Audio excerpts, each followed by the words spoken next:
ওখানকার হিন্দুরা বলছে যে প্রত্যেকটি জেলে পরিবারকে ইউনূস সাহেব প্রত্যেকে জাল কিনে দিয়েছে।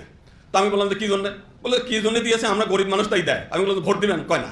আমি বললাম তো ভোট দেবেন না, দেখেন ভোটের আশা ত্যাগ করে তারা কিন্তু ভোটের আশা কিংবা প্রতিশ্রুতি যে আমরা ভোট পাবো সেইভাবে কিংবা দেন আমাদের ভোট দেন, আমরা ক্ষমতায় গিয়ে আপনাদের সেবা করবো, সেইটা না।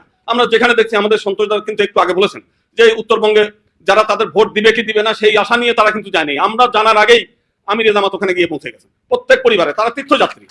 এবং বিভিন্ন জায়গায়, খালি এখানে আমরা কক্সবাজারে দেখলাম, তারপরে সারা বাংলাদেশে বিভিন্ন জায়গায়, যেটা আমরা করতে পারি না সেই কাজগুলো তারা করেছে।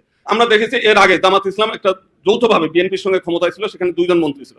দেখেন বাংলাদেশে বহু মানুষের বিরুদ্ধে দুর্নীতির অভিযোগ আছে, এই জামাত ইসলামের 2 এম মন্ত্রীর বিরুদ্ধে আজ পর্যন্ত মানে তার চরম শত্রু যারা, তারাও কিন্তু বলতে পারে না যে তারা অসৎ। এটা আমাদের জন্য গৌরবের। আমরা বাংলাদেশের 90% লোক মুসলিম, এরপরেও জামাত ইসলাম যে পরিমাণ নির্যাতনের শিকার হয়েছে এই দেশে শুধু রাষ্ট্র ক্ষমতার বাইরে থাকার কারণে, আমরা দেখেছি তাদের নেতাদেরকে সেই জুডিশিয়াল কিলিং করে তাদেরকে হত্যা করা হয়েছে। আসসালামু আলাইকুম। বাংলাদেশ জামাত ইসলামের 2 জন মন্ত্রী ছিলেন মাওলানা মতিউর রহমান নিজামী, আলী হাসান মোহাম্মদ মুজাহিদ।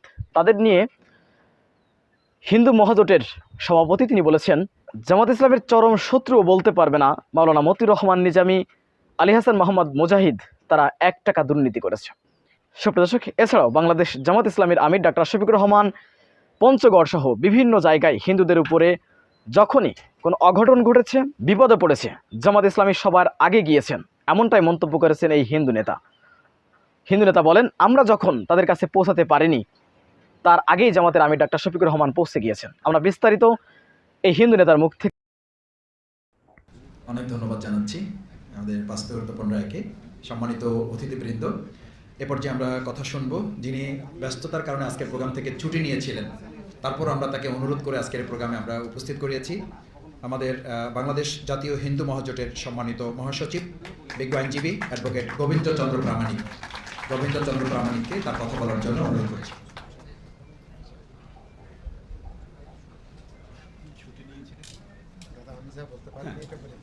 সকলকে অনেক অনেক ধন্যবাদ। বিশেষ করে আমার দাদা সন্তোষ শর্মা দাদা তো আমাদের মনের কথাগুলো সব বলেই ফেলেছেন এবং অন্যান্য এই বলেছেন। তো আমি অ্যাড্রেসিং নিলাম না, কারণ আমাদের এখানে অত্যন্ত প্রাজ্ঞ ব্যক্তিরা আছেন যাদের বক্তব্য আমরা শুনবো, সেই কারণে অ্যাড্রেসিং করে সময় নষ্টটা আমরা করবো না। আসলে মূল বিষয়টা কি, আমরা 1947 সালে যখন ভারত ভাগ হলো, সেটা দ্বিজাতি তত্ত্বের ভিত্তিতে ভারত ভাগ হয়েছে। এবং যদিও আজকে আমরা সংখ্যালঘু হিসেবে নিজেদেরকে বলতে চাই না, আমরা বাংলাদেশ হিসেবে বলতে চাই, কিন্তু ধর্মের কারণে হলেও কিন্তু আমরা সংখ্যায় কম।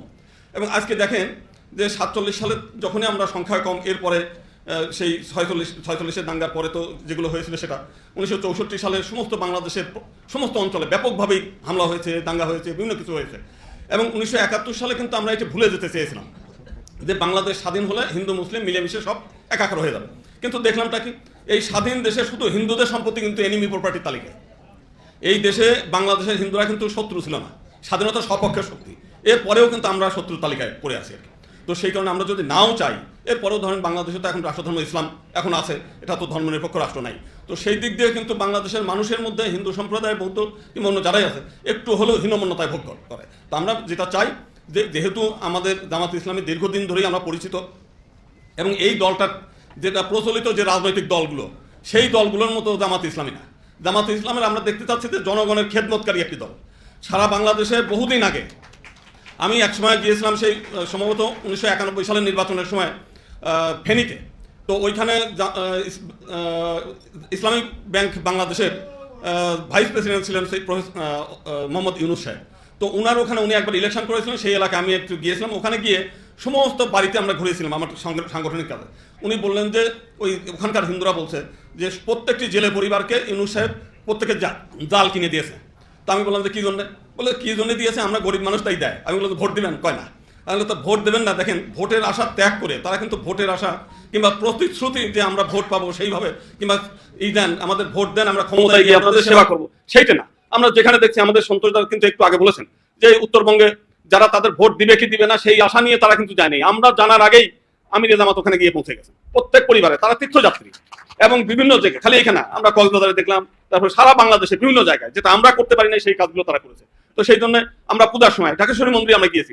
আমি যখন গিয়েছি তার আগেই দেখলাম যে জামাত ইসলামের কর্মীরা ওখানে কিন্তু মন্দির পাহারা দিচ্ছে সারা রাত ধরে। আমরা 1-2 ঘন্টা থাকার পর আর বিরক্ত লাগছে, থাকবো না। আমাদের ছাত্র মহোদয়ের সভাপতি অবশ্যই ছিল দীর্ঘ সময়, তো আমরা দেখেছি সেই। তো এটা আমরা প্রচলিত ধারার রাজনীতির বাইরে একটি মানে এই চাই, যেটা হচ্ছে জনগণের প্রকৃত অর্থে সেবা করা, জনগণের কল্যাণে তারা কাজ করে। ক্ষমতা পাওয়া বা না পাওয়ার কোনো আশা আমরা দেখি নাই। এটা দীর্ঘদিনের একটা পরীক্ষিত একটা দল। আর সবচাইতে বড় যে বিষয়টা দেখেন, একটা চোর যে সেও কিন্তু চায় যে তার আশেপাশের লোক যেন চোর না থাকে, তার চুরি করার জিনিস যেন আরেকজন চুরি করে না নিয়ে যায়। না না, এই বিষয়টা আমরা দেখেছি এর আগে জামাত ইসলাম একটা যৌথভাবে বিএনপির সঙ্গে ক্ষমতায় ছিল, সেখানে 2 জন মন্ত্রী ছিল। দেখেন বাংলাদেশের বহু মানুষের বিরুদ্ধে দুর্নীতির অভিযোগ আছে। এই জামাত ইসলামের 2 এম মন্ত্রীর বিরুদ্ধে আজ পর্যন্ত মানে তার চরম শত্রু যারা, তারাও কিন্তু বলতে পারে নাই যে তারা অসৎ। তো এটা আমাদের জন্য গৌরবের। আমরা তো সবসময় চাই যে একটা আদর্শ রাষ্ট্র হোক, সৎ নীতি হোক, যাতে পাশের মানুষ ভালো থাকলে তো আমিও ভালো থাকি, পাশের লোক দুষ্ট হলে তো আমিও আমার জন্য ক্ষতিকর।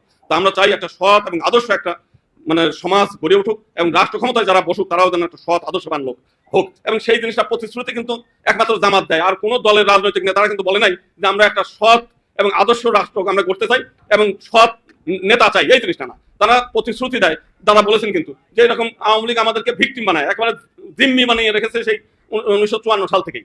আমরা জিম্মি হয়েছিলাম তাদের কাছে। আজকে সেই জিম্মি দশা থেকে আমরা মুক্ত হয়েছি। আমাদের জামাত ইসলামের কাছে একটা আবেদন যে আপনারা সবসময় আমাদের কল্যাণ করেন, বিভিন্ন সময় আমাদেরকে রক্ষা করেন সবকিছু। এইবার একটু আমাদেরকে যাতে আমরা আমাদের মন্দিরগুলো আমরা নিজেরা রক্ষা করতে পারি, আমাদের বিভিন্ন সময় যে বিপদে আপদে যাতে আমরাই তাদেরকে মানে পাশে দাঁড়াতে পারি, আমরা যাতে পার্লামেন্টে আমাদের কথাগুলো আমরা বলতে পারি। সমস্ত বাংলাদেশের যেন সমস্ত জায়গায় নেতা যেন হিন্দুদের থেকে, বৌদ্ধদের থেকে, খ্রিস্টান থেকে তাদের নেতা তারা যেন নির্বাচন করতে পারে। অন্যের দয়া দাক্ষিণ্যে আর কতক্ষণ চলতে চাই? আমরা এই দেশের নাগরিক হিসেবে আমরা পৃথক নির্বাচন ব্যবস্থাটা চাই। জাতীয় সংসদ সহ সর্বক্ষেত্রে সংরক্ষিত আসনের ব্যবস্থা করা হোক, এবং এইটা করলে হবে কি যে সকল সম্প্রদায়ের প্রতিনিধিত্ব নিশ্চিত হবে। তারা পার্লামেন্টে তাদের কথাগুলো তারা বলবে। কৌটিল্য একসময় বলছে যে মানুষ সুখ চায়, শান্তি চায়, সুখস্য মূলম ধর্ম, ধর্মস্য মূলম অর্থ, অর্থস্য মূলম রাজ্যম।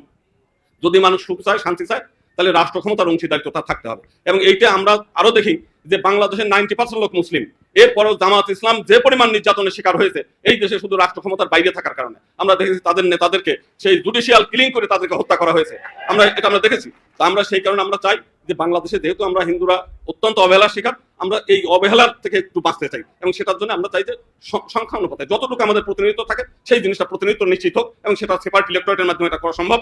এবং এই জিনিসটা আমরা তার কাছে আবেদন করে আমি আমার বক্তব্য শেষ করছি। সবার কল্যাণ চাই, সর্বেশাং মঙ্গলাং ভূয়াৎ সর্বেশান্তি নিরাময়া সর্বভদ্রাণি পশ্যন্তু মা কশ্চিৎ দুঃখ ভাগবত। নমস্কার সবাই। সুপ্রদর্শক, বিষয়টি আপনারা কিভাবে দেখছেন অবশ্যই আপনাদের মূল্যবান মন্তব্য কমেন্ট বক্সে জানাবেন। সবসময় সত্য নির্ভর তথ্য পেতে স্বাধীন বাংলা টিভি ইউটিউব চ্যানেলটি সাবস্ক্রাইব করে আমাদের সাথে থাকুন। আসসালামু আলাইকুম রহমতুল্লাহি ওয়া বারাকাতুহু।